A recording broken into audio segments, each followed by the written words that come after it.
Hello students. तो बेटा आज का हमारा टॉपिक है मोशन ऑफ कनेक्टेड बॉडीज, कि अगर हमारे दो बॉडीज कनेक्टेड होंगे तो उस केस में हमारा मोशन कैसा होगा। चलिए, तो सबसे पहले हमने क्या लिया कि हमने एक सिंगल सिस्टम पुली लिया। इस सिंगल सिस्टम पुली से एक heavier mass which is capital M और एक lighter mass which is equal to small M, हमने क्या किया, सस्पेंड किया पुली के दोनों साइड पे। अब जो हैवियर मास होगा इसका जो आपका वेट एक्ट करेगा, इसका वेट आपका डाउनवर्ड डायरेक्शन में एक्ट करेगा और इसका वेट कितना होगा, तो weight will be M G. और जो हमारा टेंशन एक्ट करेगा इसमें, सो टेंशन मतलब क्या है कि जो आपके वेट के ऑपोजिट में आपका फोर्स लग रहा है, तो टेंशन इन द स्ट्रिंग किस डायरेक्शन में एक्ट करेगा, इसके जस्ट ऑपोजिट डायरेक्शन में एक्ट करेगा। सिमिलरली अगर मैं स्मॉलर मास की बात करूं तो स्मॉलर मास में भी वेट हमारा डाउनवर्ड डायरेक्शन में लगेगा, तो that means mg small mg will be in the downward direction and again the tension in the spring will be in the upward direction। ठीक है, तो इस बेसिस पे हम लोग को देखना है कि आखिरकार जो हैवियर मास है हम लोग का ये स्मॉलर मास को ऊपर से नीचे करेगा। दैट मींस हैवियर स्मॉलर मास अगर दोनों इस पोजीशन में हमारा जैसे अगर है, तो ये हमारा हैवी मास है रेड और ब्लैक हमारा लाइटर मास है, तो क्या होगा कि हैवियर मास नीचे आएगा और लाइटर मास आपका ऊपर जाता रहेगा। तो इस केस में आपका कुछ ना कुछ एक्सेलरेशन प्रोड्यूस हो रहा है बॉडी के अंदर। तो आखिरकार एक्सेलरेशन प्रोड्यूस हमारा कितना हो रहा है, तो हमें इसमें क्या क्या कैलकुलेट करना है कि हमारा एक्सेलरेशन प्रोड्यूस कितना है और हमारा टेंशन कितना है, हमें ये दो चीज को कैलकुलेट करना है। ठीक है, तो बढ़ते हम न्यूटन के सेकंड लॉ की तरफ। तो न्यूटन का सेकंड लॉ हमें क्या स्टेट करता है, that F is equal to ma। ठीक है, अब अगर मैं फोर्स की बात करूं कि आखिरकार फोर्स हमारा टोटल इस मास m पे कितना लग रहा है, तो mg डाउनवर्ड डायरेक्शन में और t अपवर्ड डायरेक्शन में, तो मैं क्या लिखूंगा, that F is equal to mg minus t। ये हमारा हो गया equation number 1। Similarly, for lighter mass that is small m, तो small m के लिए भी हमारा जो फोर्स एक्ट करेगा वो हमारा क्या होगा, स्मॉल m ही होगा हमारा। और F इज इक्वल टू, अब अगर मैं इसमें फोर्स देखूंगा तो इस पे भी हमारा फोर्स कितना आएगा, फोर्स हमारा mg माइनस टी ही आएगा। लेकिन यहाँ पे आपका कंसीडरेशन में क्या आ जाएगा कि आपका जो हैवियर मास है, हैवियर मास हमारा क्या कर रहा है, लाइटर मास को ऊपर की तरफ उठा रहा है। तो जब आपका ये हैवियर मास लाइटर मास को ऊपर की तरफ उठाएगा तो यहाँ पे आपका क्या साइन आ जाएगा, नेगेटिव साइन। तो हमें फोर्स की वैल्यू क्या मिलेगी, F is equal to T minus M G. ये हो गया हमारा इक्वेशन नंबर 2।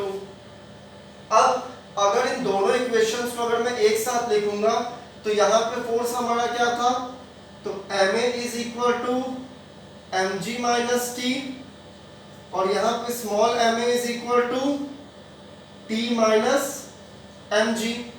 हमें ये दो इक्वेशंस हमें यहाँ पे मिल रहे हैं। हमने क्या कर दिया, इक्वेशन नंबर 3 लिया, इक्वेशन नंबर 4 लिया, एड इक्वेशन 3 एंड 4। तो जब हम इक्वेशन नंबर 3 और 4 को जब हम ऐड अप करेंगे तो हमें क्या मिलेगा, इन दोनों में a कांस्टेंट है, तो a m plus m is equal two plus t minus t हमारा कैंसिल आउट हो गया, तो हमारा क्या बचेगा, g capital M minus small m। ठीक है,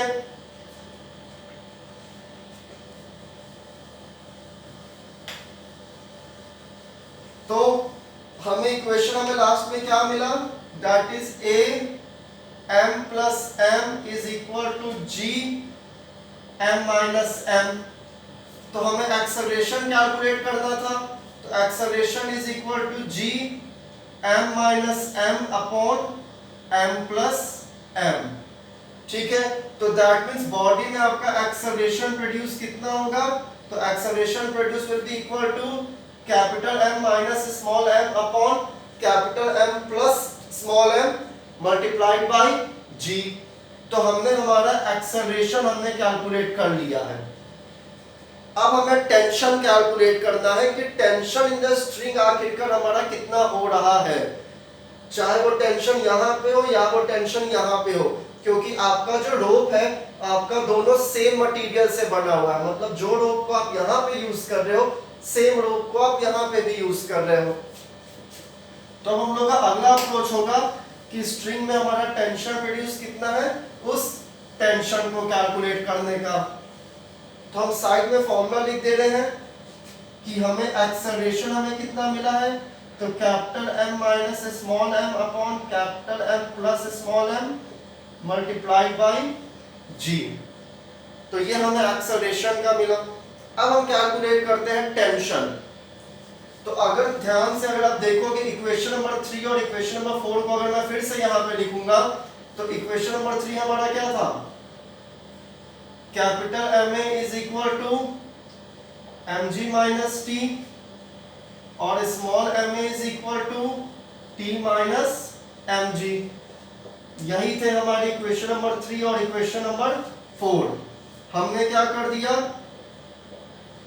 divide equation 3 by equation 4, that means M a by capital M a by small m a is equal to M ji minus T upon T minus M g. A से a cancel out, तो क्या बचेगा, capital M upon small M is equal to M ji minus T upon T minus M G.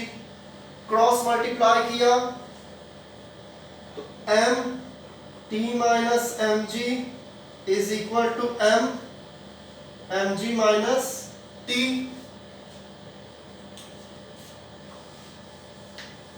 अब इसी equation को हम solve करेंगे तो हमें क्या मिल जाएगा, हमें टेंशन का टर्म मिल जाएगा। तो क्या होगा यहाँ पे, capital M T minus capital M small M ji is equal to capital M small M ji minus small M into T. अब हमने क्या काम किया कि हमने सिमिलर टर्म्स को एक साथ ले लिया, तो capital M T plus small M T is equal to M M ji minus उधर ट्रांसपोज होकर के प्लस एम एम जी हो जाएगा हमारा। इसमें से हमने टी कॉमन ले लिया, तो capital M plus small M is equal to 2 M G में लिख सकता हूं। दैट मीन्स टेंशन हमारा कितना आएगा, तो tension will be 2 M G upon capital M plus small M. और हमारा ये फॉर्मूला है टेंशन कैलकुलेट करने का। तो हमें एक्सेलरेशन का फॉर्मूला मिल गया, हमें टेंशन कैलकुलेट करने का फॉर्मूला मिल गया। तो यही था आपका concept motion of connected bodies. Thank you students.